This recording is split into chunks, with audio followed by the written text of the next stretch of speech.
At first, it seemed like a quiet, almost unnoticeable moment. No grand procession, no flashing cameras, no formal announcement echoing through palace halls.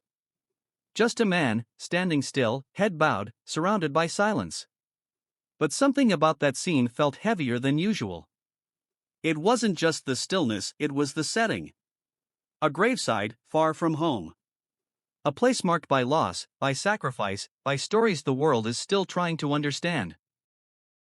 And the man at the center of it all was none other than Prince Harry. At first glance, it looked like a personal gesture, perhaps even a private moment of reflection. But the more people learned about it, the more questions began to surface. Why there? Why now? And what did this moment truly represent?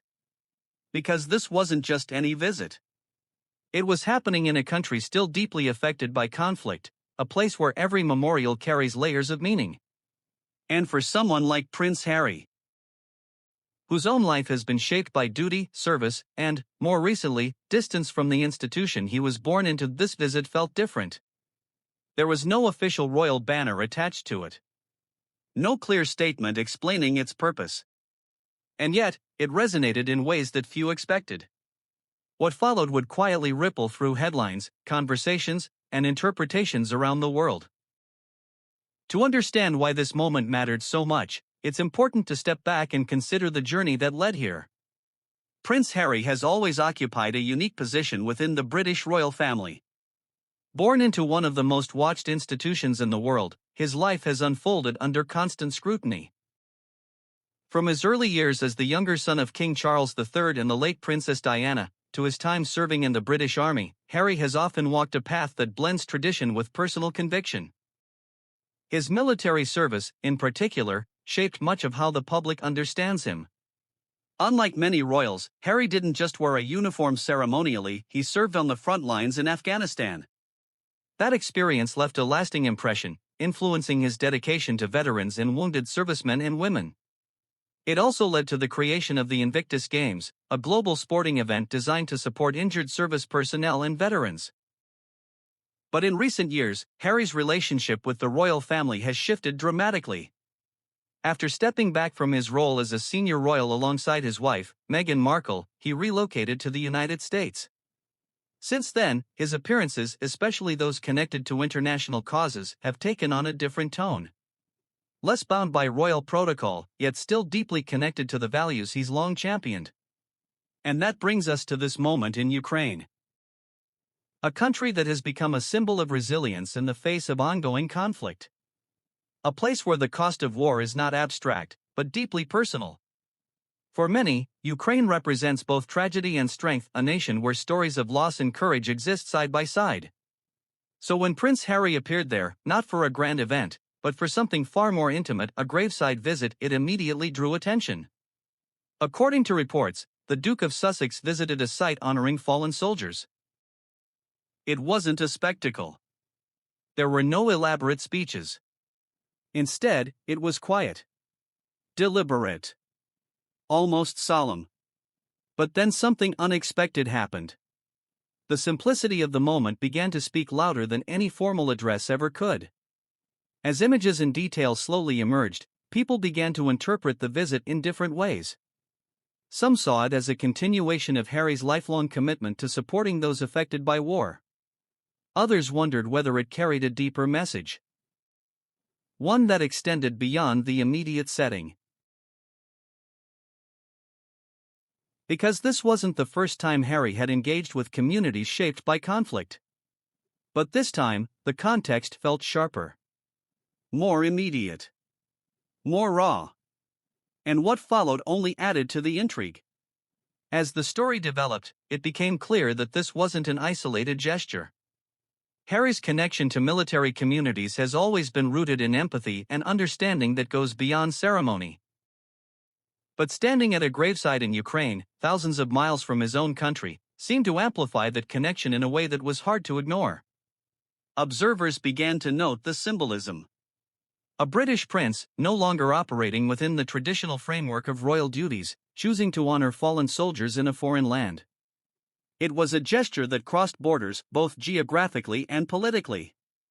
But then, as more details surfaced, questions deepened. What had prompted the visit at this specific moment? Was it part of a broader initiative, or something more personal?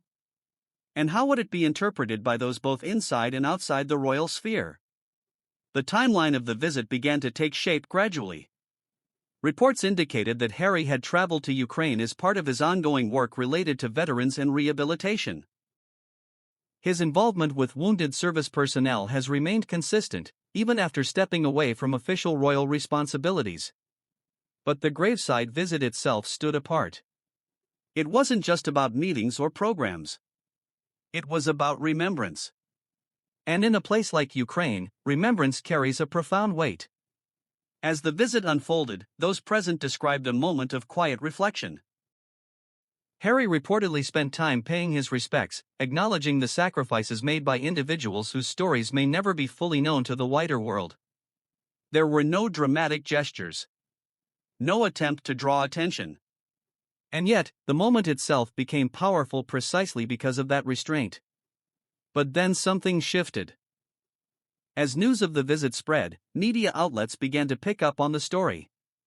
What started as a quiet act of remembrance began to take on a larger significance. Headlines emerged. Discussions began.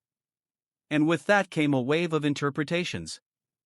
Some reports emphasized Harry's long-standing commitment to veterans, framing the visit as a natural extension of his work.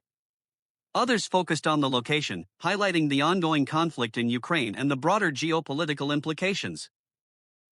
What followed surprised many. The public response was far from uniform. While many praised the gesture as compassionate and meaningful, others questioned the context. Why was a former senior royal engaging in such a visit independently? What did it mean in terms of his relationship with the British monarchy? Because, whether intended or not, moments like this rarely exist in isolation when it comes to figures like Prince Harry. Every action is viewed through multiple lenses. And that's where the story began to evolve. Media coverage expanded, with commentators offering varying perspectives. Some suggested that Harry's independence allows him to engage with global issues in ways that are less constrained by diplomatic considerations. Others speculated about how such visits might be perceived within royal circles. It's important to note that much of this discussion remains interpretive. There is no official indication that the visit was anything other than a personal or charitable engagement. But perception, especially in the world of royalty, often carries as much weight as intention. As the story continued to circulate, public reactions began to surface across different platforms. Many people expressed admiration for the quiet dignity of the moment.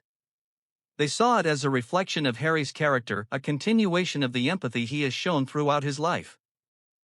Others, however, approached it with caution.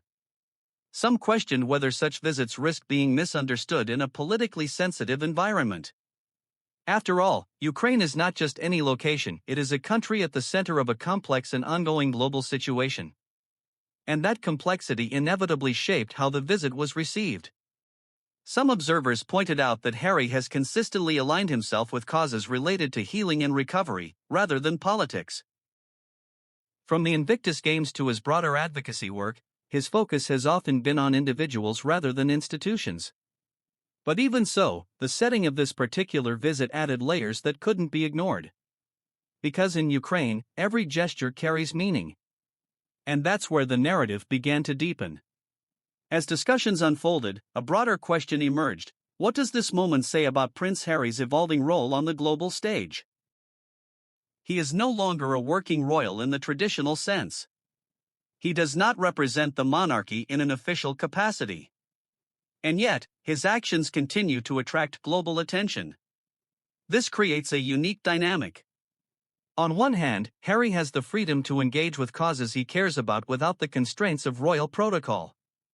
On the other hand, his identity as a member of the royal family remains inseparable from how he is perceived.